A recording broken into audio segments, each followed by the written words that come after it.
देखो आपको लैंग्वेज का तो कॉन्सेप्ट सबको पता ही होता है। लैंग्वेज क्यों होती है कि हम एक दूसरे से बात कर सके, ठीक है।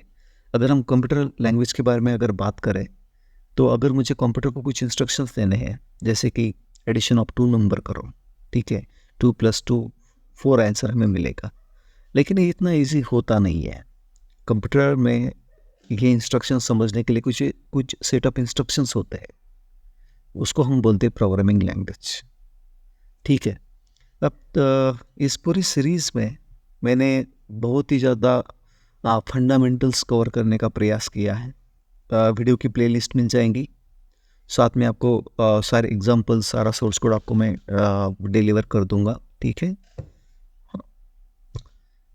तो पहले स्टार्ट करते कंटेंट से।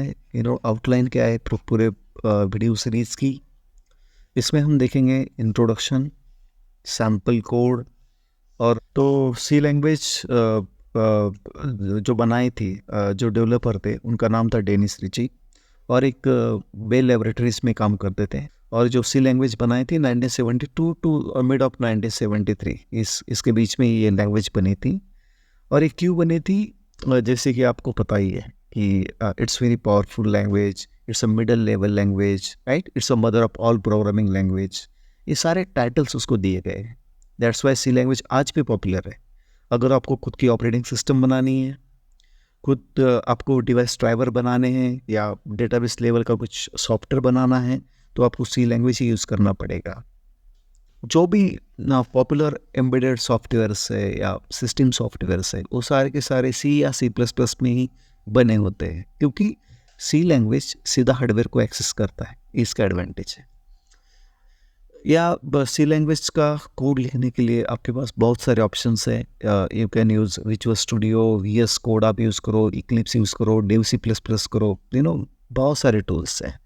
तो इस पूरी सीरीज़ में मैंने ये चूज़ किया, ये सबसे हैंडी टूल है, मुझे ये सबसे पसंद भी आया, डेव C++, ठीक है। इसको अगर आपको डाउनलोड करना है तो डेव C++ लिखिए,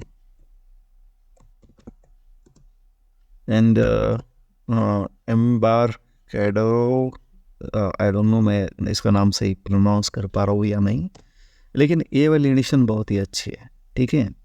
आपको ये फर्स्ट और सेकंड लाइन ही मिल जाएगी। आप बस उस लिंक पे जाइए और इसको डाउनलोड कीजिए।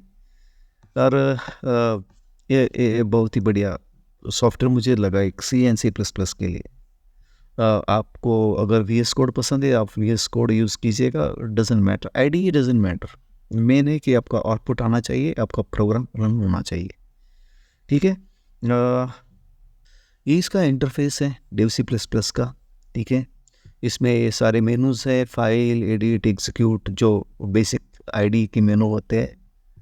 न्यू सोर्स फाइल अपने बनाई, ये आपके सामने इसका कोड एडिटर आ गया। साथ में नीचे इसका कंपाइलर लॉग आपको देखने को मिलेगा, जिसके फॉर एग्जांपल आपके प्रोग्राम में एरर है या वार्निंग है, ये सारी की सारी इंफॉर्मेशन ये नीचे डायलॉग बॉक्स में आ जाएगी।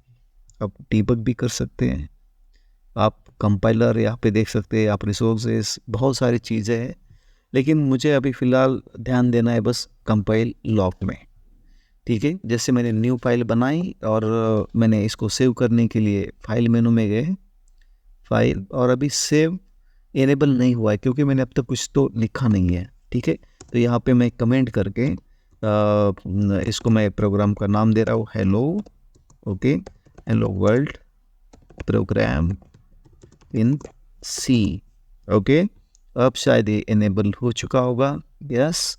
अब मुझे सेव करना है, सेव के ऊपर क्लिक करो, और यहाँ पे डी में और एक फोल्डर मैंने बनाया था प्रोग्रामिंग में, और एक फोल्डर हमें बनाना है, उसका नाम मैंने दे दिया सी लैंग्वेज, ओके, सी लैंग्वेज। और तो मैंने नाम दे दिया इसका हेलो .c। .c एक्सटेंशन बहुत ही ज़्यादा इम्पोर्टेंट है, ठीक है। हाँ, अब सबसे इम्पोर्टेंट है, आपको एक हेडर फाइल लगेगी, और उसको आपको इंक्लूड करने के लिए आपको लिखना पड़ेगा इंक्लूड stdio.h आप लिख सकते हैं, और आपको एक फंक्शन लिखना पड़ेगा। और इस सारी की सारी जो यहाँ पे जो हम कीवर्ड्स है, ऑपरेटर्स है, जो भी बेसिक चीज़ें हैं, जो that is called as a fundamental of programming blocks, और we can say it's a fundamental thing. और सारी की सारी चीज़ें हम लोग डिस्कस करने वाले हैं। अब एक सिंपल हमें कोड लिखना है जिससे आपको पता चले कि सी लैंग्वेज होती क्या है। ठीक है, तो मैंने प्रिंटफ में लिख दिया, लास्ट में सेमीकोलन ऐड कर दिया, मैंने यहाँ पे लिख दिया हेलो वर्ल्ड। ओके, यस, इसको मैंने सेव कर दिया। ठीक है, यहाँ पे फाइल में जाके सेव कर, या सिंपल या आइकन पे आप क्लिक कर सकते हैं। अब एग्जीक्यूट करने के लिए एग्जीक्यूट में चाहिए कंपाइल। ठीक है, यहाँ पे देखिए 0 एरर एंड वार्निंग आ गई। ठीक है, अब इसको रन करना है, तो रन के ऊपर क्लिक कीजिए, आपको एक आउटपुट दिखाई देगा। आई होप ये आपको दिखाई दे रहा होगा, hello world, and it is visible. इसको बोलते हैं हम एक आउटपुट विंडो, और ये है आपकी कोड विंडो। ठीक है, यस, मैंने लिखा था हैश इंक्लूड। अब हैश इंक्लूड क्यों लिखना है? क्योंकि इस प्रोग्राम को चाहिए एक हेडर फाइल, एक लाइब्रेरी फाइल चाहिए। अब लाइब्रेरी फाइल क्या होती है? फॉर एग्जांपल यहाँ पे मैंने प्रिंटफ लिखा, ये प्रिंटफ का मीनिंग कंप्यूटर को पता नहीं है, तो इसकी जो डिफिनीशन है, इसका सिंटैक्स है, और इसका जो भी कोड है, ठीक है, वो सारा कोड एक हेडर फाइल में लिखा होता है। It is known as a header file. Header file, तो हेडर फाइल का एक्सटेंशन होता है .h, राइट, इसका एक्सटेंशन होता है .h। और इस सी लैंग्वेज के लिए हम लोग यूज़ करते हैं stdio.h। It stands for standard input output header file. ठीक है, और इस हेडर फाइल को हमें इंक्लूड करना है, इसका मतलब हमें इसको कॉल करना है और इसको मेमोरी में लोड कर देना है। इसलिए हमें चाहिए hash, that is known as a pre processor directives, और इंक्लूड करना है हेडर फाइल को। नेक्स्ट है इसका return. Main is the starting point, और we can say the main is the starter, और it's a compulsory function in every C and C++, right. हाँ, तो इसका रिटर्न टाइप मैंने इंटीजर लिखा। आपने देखा होगा कि जो प्रोग्राम अभी जस्ट हम लोगों ने किया था, ये वाला, यहाँ पे मैंने वाइड लिखा था। वाइड का मतलब नल, ये मेन फंक्शन कुछ रिटर्न नहीं करेगा। ठीक है, तो इसलिए हम लोग लिखते हैं वाइड, जो हम डेटा टाइप में सीखने वाले हैं। यहाँ इस सैम्पल कोड में मैंने लिखा इंटीजर, जो रिटर्न करेगा इंटीजर वैल्यू, दैट इज 0 और 1। ठीक है, किसको रिटर्न करेगा? ऑपरेटिंग सिस्टम को रिटर्न करेगा। कमेंट लिखने के लिए आपको लिख देना है // और प्रिंट विथ फॉर्मेटेड में जो भी आप डबल कोट में लिखेंगे वो सीधा स्क्रीन के ऊपर आपको दिखाई देगा। ठीक है, अब नेक्स्ट है इनपुट आउटपुट फंक्शन क्या होते हैं।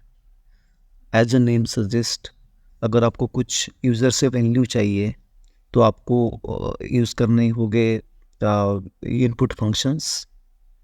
तो एक फंक्शन आता है जो बहुत ही ज़्यादा पॉपुलर फंक्शन है सी लैंग्वेज में, that is the scanf, scan with formatted. F stands for formatted. तो उसको लिखना है आपको स्कैनफ, डबल कोट में आपको दे देना है फॉर्मेट स्पेसिफायर। फॉर्मेट स्पेसिफायर होता है कि फॉर एग्जांपल आपको इंटीजर यूज़ करना है, तो आपको यूज़ करना है %t।